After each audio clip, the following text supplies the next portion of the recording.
Halo, apa kabar anak-anak ibu hari ini? Kita akan melanjutkan pembahasan di materi sebelumnya.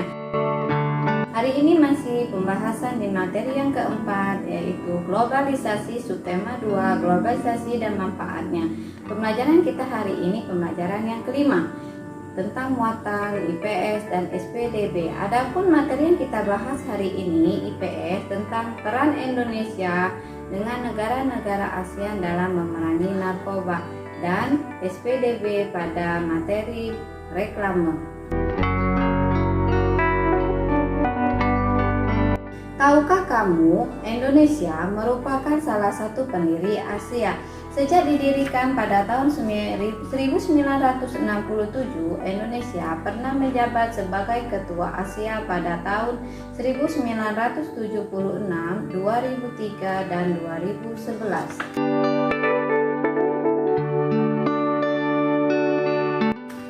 Negara Indonesia ada 10. Yang pertama, Indonesia, Vietnam, Malaysia, Brunei Darussalam, Thailand, Kamboja, Laos, Singapura, dan Myanmar.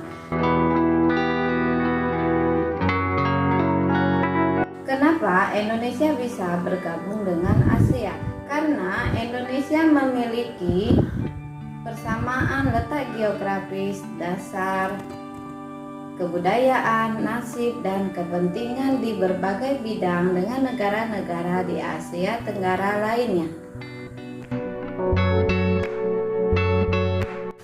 Indonesia lebih mudah melakukan ekspor dan impor di wilayah Asia Tenggara.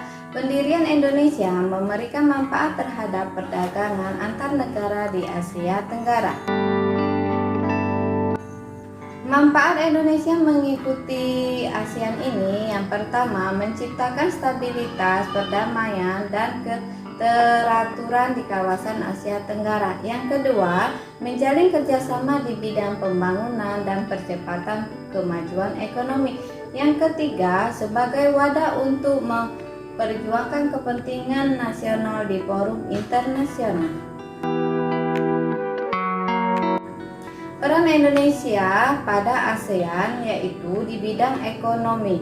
Di bidang ekonomi ini menciptakan dan menginisiasi pembahasan peran Asia setelah terbentuknya Masyarakat Ekonomi ASEAN (MEE).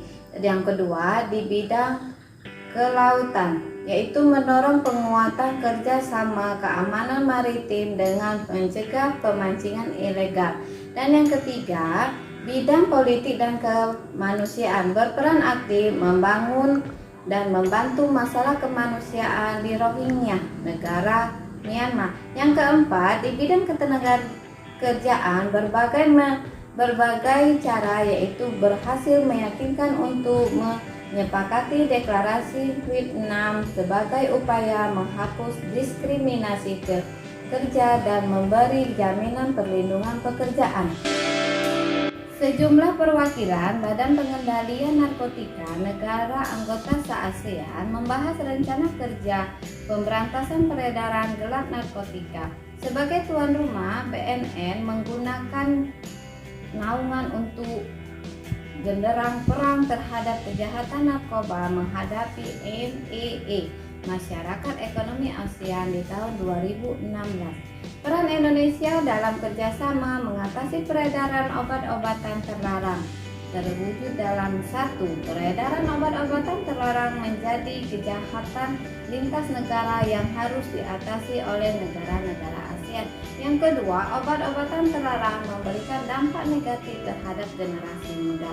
Adapun kerjasama Indonesia dengan negara-negara ASEAN untuk menangani peredaran narkoba dilakukan dengan pencapaian adalah Indonesia Drug Free 2015, yaitu salah satu poin penting dalam konferensi tingkat tinggi KTT ASEAN yang ke-20, yaitu setiap negara-negara di anggota ASEAN akan memperketat upaya demi mewujudkan tujuan dan visi komunitas ASEAN bebas narkoba tahun 2015.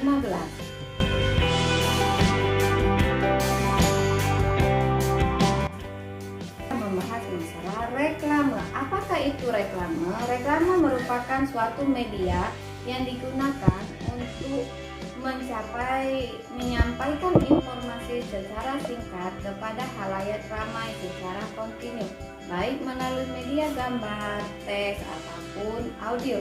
Tujuan reklame untuk menimbulkan reaksi dari banyak orang dan untuk mengajak mereka bisa melakukan berbagai hal yang memang ingin disampaikan di reklame tersebut.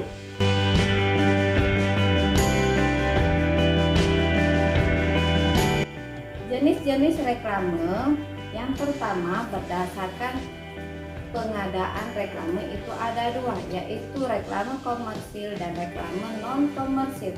Sedangkan berdasarkan sifat reklame ada tiga: reklame penerangan, reklame peringatan, reklame permintaan ataupun ajakan.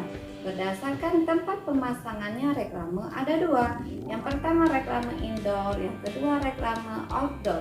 Dan dilihat dari berdasarkan media reklamenya ada tiga. Pertama reklame audio, reklame visual, dan reklame audio visual. Kali ini Ibu akan menjelaskan apa itu jenis-jenis reklame. Reklame indoor tadi yaitu reklame yang dipasang di dalam ruangan, membutuhkan bentuk yang kecil, sedang, dan bahannya tidak harus terbuat dari kedap air ataupun singatan matahari. Contoh reklame indoor yaitu brosur, leaflet, etiket. Sedangkan reklame outdoor itu dipasang di luar ruangan dan letaknya terdapat di luar. Itu bahan yang digunakan harus tahan sengatan matahari dan kedap air hujan. Contoh spanduk, papan nama, baliho.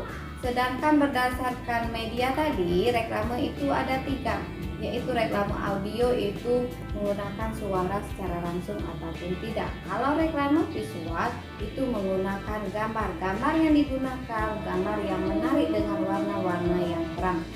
Contohnya spanduk, poster, plakat, etiket, leaflet, brosur, logo, papan nama, baliho. Dan reklame audiovisual yaitu reklame yang memanfaatkan media secara langsung antara suara dan gambar yang menarik. Demikianlah penjelasan materi yang Ibu sampaikan hari ini. Semoga materinya dapat dicerna dan diterima anak-anak dan bermanfaat. Mari kita belajar bersama, wujudkan Indonesia cerdas, bersama kita bisa.